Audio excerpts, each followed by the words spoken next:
Well, hello, everyone. Welcome to Sudden Arrhythmia Death Syndrome Foundation, the SADS Foundation, and our Facebook Live program number 59. We've been together a lot of Fridays, and so wherever you are across the globe, it's great to be with you. I'm Mike Ackerman, but not at Mayo Clinic today. I'm at Baylor University, celebrating 12 days later the national championship of the men's basketball team, Sikkim Bears. So it's great to be with you today. I'm really looking forward to our program and my interview with a wonderful person of the SADS Foundation, a patient, family, mom, Barbara Gali. So I'll bring that conversation to you real soon. Just reminders, we are in COVID-19 pandemic. It's been, 15 months and counting. So when it makes sense, wear your mask. Look at my new one. Oh, championship Baylor. So wear your mask, put it on, stay distant. But let me tell you something. Do you really need to be wearing your mask when you're out all by yourself, alone, outside? No. Do you need to be so confined when you've already been vaccinated? No. We're going to live again. Let's start living. This is my first trip, my first official business trip, Mayo Clinic approved trip since the pandemic shutdown of 13 months ago. So it's my first approved flight since February 28, 2020, when I came back after giving grand rounds in the Bronx, in Long Island, New York. But numbers are impressive, aren't they? Worldwide, 139 million cases of COVID. We will soon come upon 3 million worldwide deaths attributed to SARS-CoV-2, COVID-19. 31.5 million cases in the United States and 565,000 deaths. It's an awful number. We are making progress. Hang in there, everyone. Get the vaccine. I like the Pfizer a lot. That's what I got in January. I like the Moderna a lot. Get that. Which one should you get? Get which one is available. As you know, the Johnson & Johnson one in the United States is on pause as they look into some of those post-vaccination clots. But really, the macro picture, we're at a 1 in a million chance of getting the clot, given the number of doses that have been administered of the Johnson & Johnson and the number of clotted individuals. It's a really rare side effect, but it's on pause in the United States as the NIH and the CDC do their due diligence. In the United States, 200 million individuals have had at least one vaccination. So we're getting there. Things are slowly getting normal. I'm going out to a restaurant to dinner to take my son, Genzi Bear, and his girlfriend, Teresa, out to dinner in a restaurant. And we'll take our masks off while we eat. Can you imagine? So yes, hang in there, everyone across the world. And Dana, great to see you. And for all of you out there, get your questions coming. I'll be looking along the side for the chat. But before we do questions, and I'll take all of yours that I can in a shortened amount of time, probably the last 20 minutes, because for the next 10, 15 minutes or so, we're going to have a conversation with a wonderful person. And I'm going to have Barbara tell her story. So Erin, our amazing IT person who you probably saw, did you see Erin's Twitter or the tweet thing about her 2-minute soundbite of who Erin Waite is and what her role is in the SADS Foundation? That was fun to watch. So Erin, do your magic. Bring on Barbara. And there she is. Barbara Gali, welcome to SADS Foundation Facebook Live. And it's great to have you. Thank you. Barbara, let's just jump in with maybe start with your story. What is your SADS Foundation story, or mainly starting with your own SADS journey of what your genetic heart condition is and how it was found, and then we'll go from there. Okay. In 2016, the end of 2016, one of my kids went to military boot camp, and during a routine EKG, they found a prolonged QT, did a little further workup, and booted him out of boot camp and referred us to you, since they knew we lived here. And I contacted your then nurse, who is one of my neighbors, and panicked when I heard, because the only thing I knew about long QT syndrome was her story, which was a little scary for me with one of my kids away with that. She got us an appointment with you, and so myself and 3 of my kids were diagnosed around March, April of 2017. Nobody had ever had any symptoms. So it was just a real random finding on that EKG of a healthy kid. What was that like, Barbara? As you've been involved in the SADS Foundation these last 4 years, that a lot of the stories, or some of the stories, started in tragedy. Thankfully, yours did not. It was an incidental finding found in military recruit and things. But just because there would have been no tragedy for your family doesn't mean it's been necessarily easy to deal with. What's that been like for you and your family when it hasn't done anything in anyone so far? Well, when we first found out, it was very scary to me because, as I mentioned, the only thing I knew about long QT was your nurse's story, and it was a little frightening. So I was panicked until we actually got to spend a little more time with her and then some time with you to get a little calmed down. But a year after diagnosis, I actually passed out and came to with slurred speech, and that was really scary. So I called your nurse on our drive to the hospital, and she said, "I'll call you back in just a couple minutes." You guys wanted me admitted, and I will never forget when you walked in the room and the first thing you said to me was, "You broke the rules," because I was 57 years old with my first episode, and had been untreated because we were so low risk. So I was no longer quite that low risk. You wouldn't let me leave the hospital without being treated. Other than that, it really hasn't had any impact on us. I can't think of any way that it's affected much of anything outside of that one episode that I had and then being treated. So like you said, you kind of broke the rules. You sort of declared yourself with your first long QT triggered event in your early 50s as a young person, still young, but you did it at that age.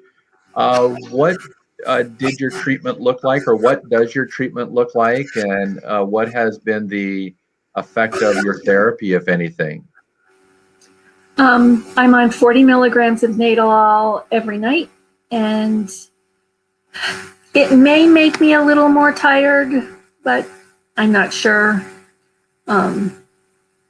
I think the only effect of the Nadolol that I'm pretty sure is due to the Nadolol is the rare side effect of a runny nose. My sister and one of her kids got it as soon as they started Nadolol. And I've always kind of had a little bit of a runny nose, but it seems a lot worse. If that's the worst side effect I get, it's not really a big deal. My youngest son is also he's on 20 milligrams of Nadolol, and I can't say that I've noticed anything in him.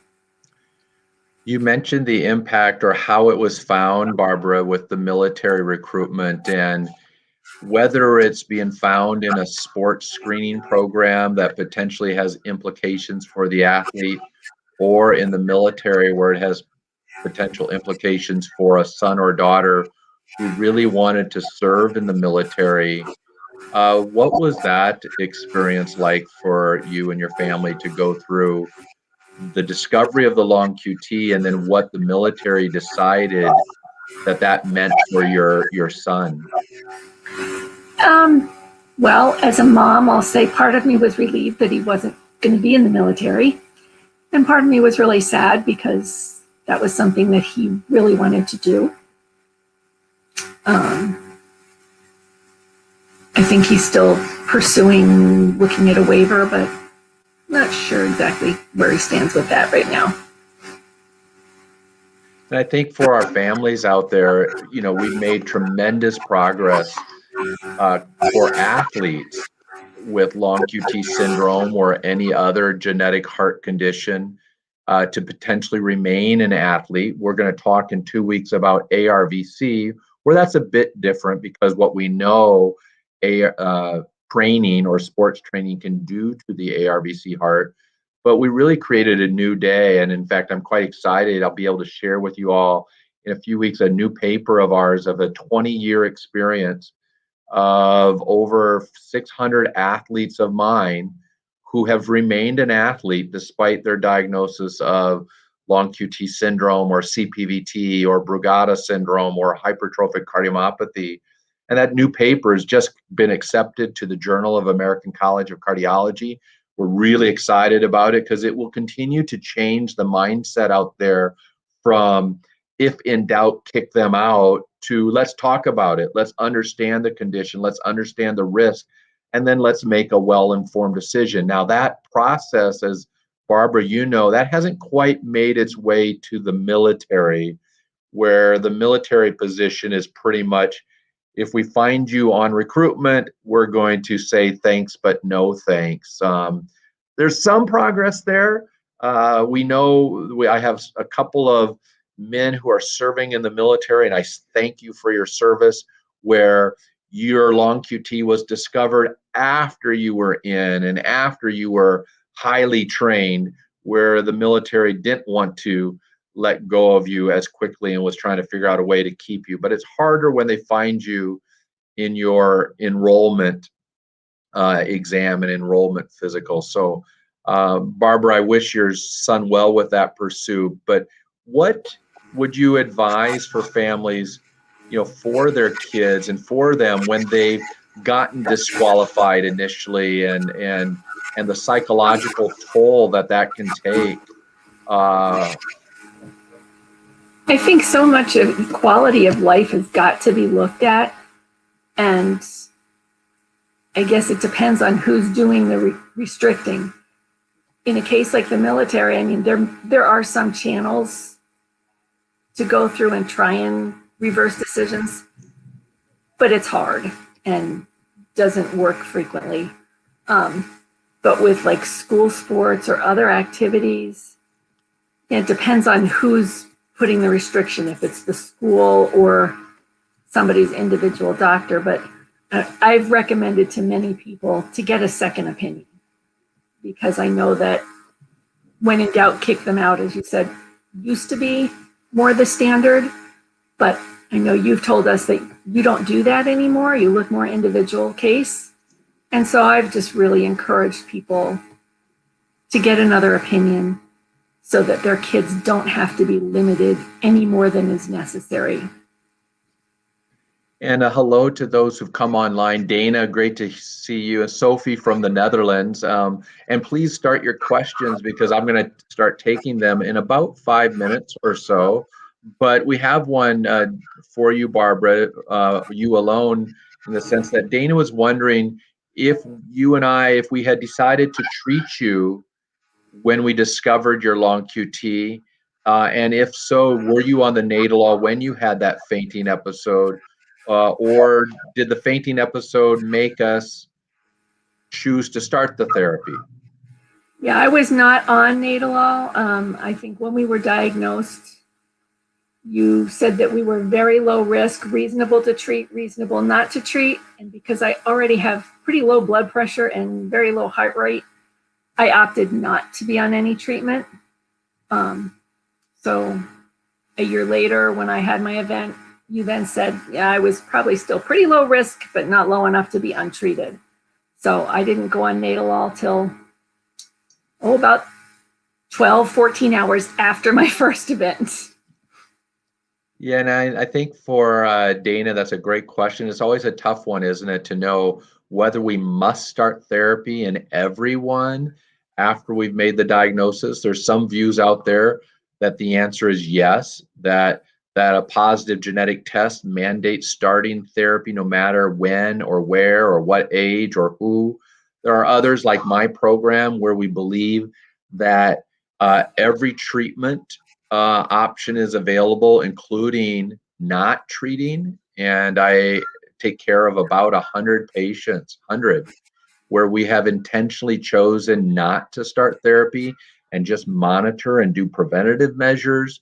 And most of the time, we have chosen well. Thankfully, there have been no tragedies with that choice, and there's been just one or two unique ones like Barbara, where they break the mold and say we still always have more to learn about these conditions. And speaking of more to learn, I know, Barbara, you have really become a really active ambassador of the SADS Foundation. Your involvement is significant, and I want to thank you for it on behalf of SADS. And when in these last 4 years since your diagnosis, did you sort of say, I want to get involved in this organization?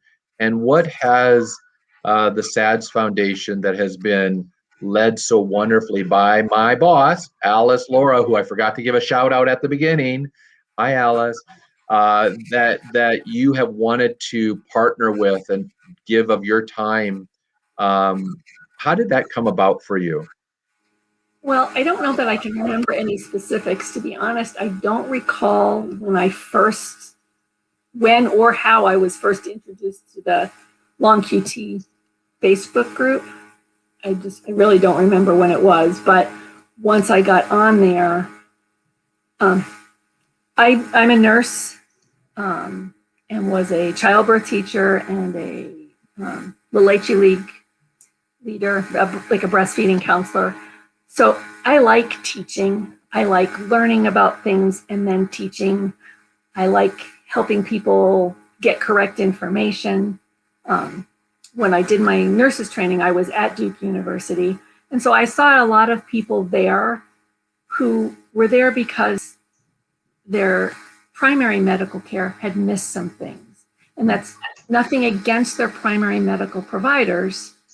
They were just, if you go to a place like Duke or Mayo, you're there because you frequently have something that's a little more rare.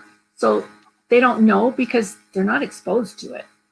But anyway, I learned that a lot of times things get missed, or there's misunderstandings, miscommunication, and just plain old bad information.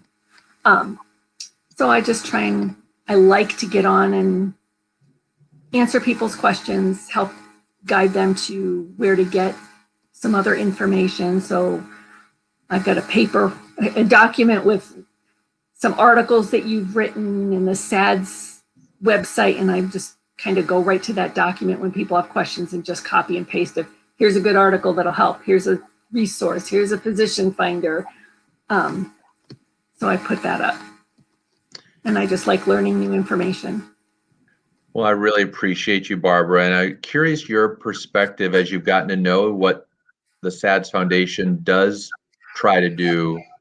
What do you think we at the SADS Foundation have done the best, or that you've appreciated the most? Is there a part of its mission that really resonates with you? I guess just being there to provide information. I haven't felt a need to go to it very much because I have you. But I have looked at some things on there. I like that you're there. I like that SADS is there to provide accurate information and to help guide people on where to find medical care that is familiar with long QT, especially if they've got an odd case or a more difficult case. Sometimes things are not quite.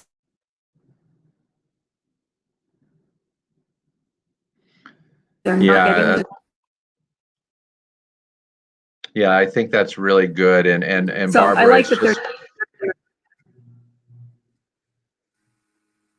And so, Barbara, I think it's been fantastic what you've shared and what, thankfully, your journey is more of a common one. You know, most families, their genetic heart story doesn't start in tragedy or hasn't been awful as some of our families are. And many families, it's an ordinary story with, thankfully, no near misses or close calls, and just living life and figuring out how to live life large. And really appreciate you, Barbara, for what you do with the SADS Foundation and for the SADS Foundation, and for coming on to share your story. And with that, there's been some great questions coming on, so I'm going to let Aaron say goodbye to you and wave the goodbye. And I'm going to start tackling some of these questions. So here was the first one that came on, and I've got three really good ones so far. Nicole, I love it. You have long QT syndrome type 2, and both of your children were tested only for that gene. Should they have been tested for all types, or would it have been just that type? And so what I like about your question is it shows the right way to do it and potentially the wrong way. So if the story started in you and you were discovered to have long QT syndrome, your doctors thought you had long QT syndrome, then you, that patient, that index case, would then be tested for all of the known long QT genes. Most of our long QT patients who have long QT syndrome, 80%, are going to have a mutation in just one of the genes. About 5%, maybe a little higher, are going to have more than one mutation. They're going to be called multiple mutation long QT syndrome or compound long QT syndrome, 5%. Now, when everything's behaving normally and the long QT mutation is found in you, which made them call you LQT2 because they found the specific mutation in the LQT2 susceptibility gene called KCNH2, then everybody who's connected to you, your parents, your siblings, your children, those are called first-degree relatives, and they are then tested for only the specific LQT2, in your case, LQT2 causative variant that was found. And those who test negative, if their story is negative and their ECG is also normal, they are dismissed. Those children, like your two children, and I didn't quite see if they're positive or negative, but when they are tested, if they are positive, then they undergo a very careful evaluation on their own to see how is that LQT2 expressing itself in their body compared to how it has been measured and studied in your body. And only time that we would do more of the tests is if something's not making sense. So let's say that I knew your child had long QT syndrome. I didn't like their ECG, but they somehow tested negative for your mutation. Then we would go back to the drawing board and start the investigation over, or do then the whole test on that person, because there's always the rare possibility, and I've seen it, where two people within the same family could potentially have long QT syndrome for two separate, unrelated reasons. That's really rare, but we only go there when the story isn't making sense. So far, assuming, Nicole, your story makes good sense, they did exactly the right thing to test your children for only what was found in you. And if that answer in the children is making sense because it fits with their story, it fits with their ECG, then they have done really well. And I see in follow-up, oh, good, that both of the kids tested negative, and that's wonderful news. And as long as they have a negative story, and as long as the doctors like their ECG, meaning it looks QT normal, then your family, and at least the children, they are good to go, as in most likely dismissed. Great question. Kayla's second question came up, and I love it. It's one of the topics near and dear to my heart. It's about the sports issue, and she's wondering, as a mom, how do you do it when you've known that your son, daughter has been a long QT person, a CPVT person since birth, and now they're treated? How do you decide what to let them do? And that's a tough one. Every family's different. My own view in life is I don't want any family to take a long QT baby at birth and say, I am going to make him, make her the next athletic superstar. On the other hand, I don't want any family to say, I'm going to take my long QT baby, which I've known since birth, and put him or her in the 6x6 seclusion chamber and let him out in 60 years. I want every child with long QT, CPVT, all our genetic heart diseases to live large. Remember, one of our themes in the SADS Foundation is to live and thrive despite your diagnosis. I'm the live and thriver. That's been my mantra for the last 20 plus years of my practice. So how do I do it for the families? I tell the families, Kayla, what is Johnny? What is Sally? What is your child's passion? If they keep finding themselves heading to the pen and paper or the doll or the Legos, then that's their passion. If no matter what you try to do, they're always grabbing the ball, throwing the ball, kicking the ball, that's just who they are, then we're going to make it possible. They love swimming. We're going to even make swimming and long QT compatible, not quite the oil and water they don't mix like it's been advertised. Yes, could it trigger? Yeah, in long QT1 it can. That is a particular trigger. Does that mean that long QT1 people can never be a swimmer? Not true. I have a pretty elite swimmer who has type 1 long QT syndrome. So I think every family is different in their risk tolerance. We live in a non-zero risk world. We decide what risk seems reasonable to take, what risk seems unacceptable. But so far for our families, we've let our families live large. Those, and many of them have chosen that path. And most of them, almost all of them, are really grateful that they did. I love that question, Kayla. Thank you. Sophie, let me see. It's a little bit long, Sophie. Remember the short, but let me do it. This is yours, your third. And Sophie's asking me, over the past 4 years, you've been diagnosed with LQT2. You've learned a lot about food and drinks that should be avoided or only consumed in moderation. Is there a good source of information? Oh, I like that, Sophie, because we have committed ourselves to finding somebody to talk exactly about that.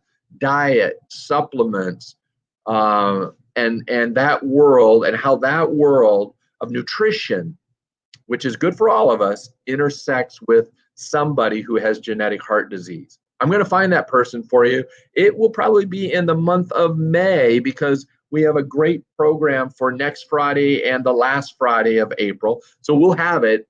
I would say for long QT, there's very few restrictions that I place on nutrition or on things that they ingest, as don't ever do that. Most foods, almost all foods, are QT safe. There are some, potentially certain grapefruit, that could cause QT prolongation, but who wants to drink a gallon of pink grapefruit anyway? So yeah, it might, but not a big deal. The ones, nutrition, supplement for our kids working out, there's no concern about the powders, creatine, and things like that. As long as there's not an crazy amount of caffeine in that workout or pre-workout drink, not going to be a problem. None of my athletes have had a problem. And the one that I do tell my long QT patients, athlete or not athlete, is stay away from the highly caffeinated energy drink. A Starbucks in the morning, or Caribou, or whatever. I don't have stock in any of them, is fine. But the highly caffeinated energy drinks, 5 Hour Energy, Red Bull, Monster, and so forth, are potentially QT dangerous. They don't directly prolong the QT interval, although there's some data that says they might have a weak effect directly on the heart's electrical system. It's more that they have such an adrenaline component to them. There is probably an understudied and underappreciated amount of tragedies that have happened from highly caffeinated energy drinks. It's a multi billion dollar market. The evidence is going to have to be really strong to prove it.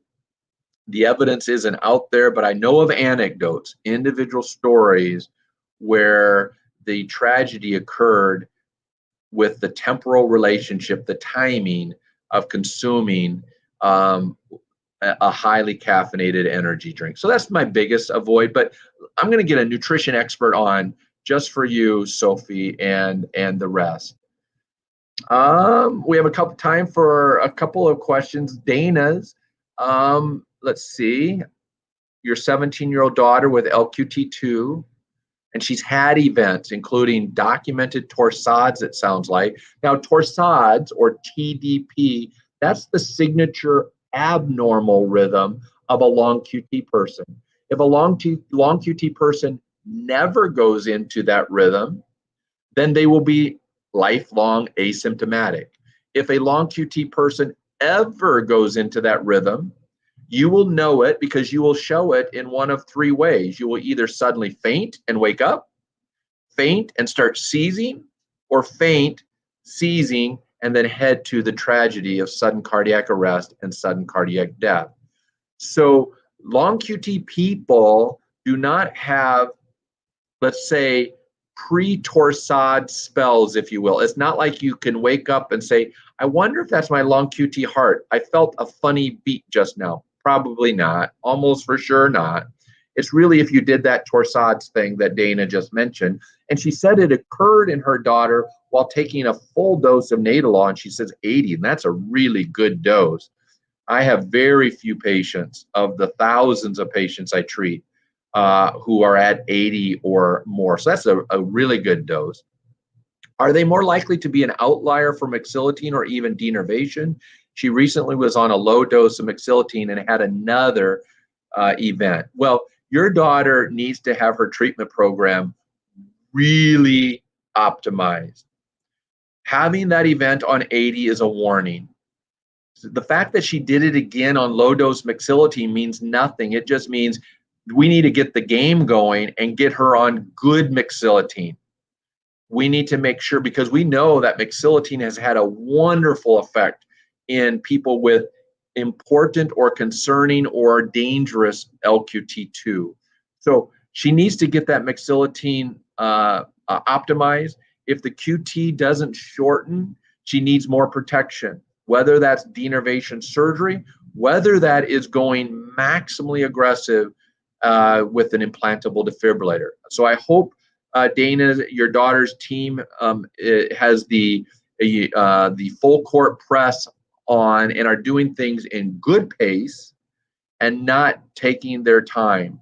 This is a warning to have her treatment really optimized, and I would make sure that I get mexilotine to a good dose and see if the QT shortens. And if I'm not pleased, then we're either heading towards to meet the surgeon to either do the denervation surgery or to install a defibrillator.